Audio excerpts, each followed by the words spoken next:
All right, all right, all right. The Bev by Black+Decker technically makes my job a little bit easier.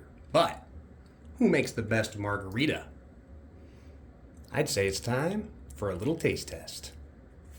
So, we just insert the cocktail capsule into the slot here. Select my cocktail strength. I'm going to go with strong.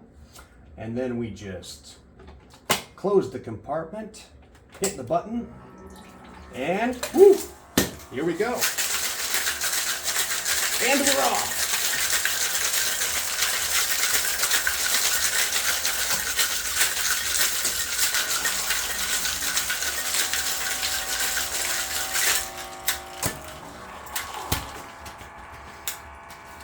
Whew.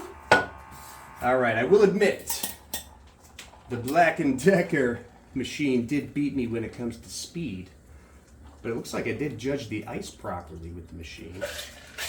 Now, I think I'd probably have to stir this little cocktail to make sure it's a little bit more balanced, and I'm gonna have to do a taste test.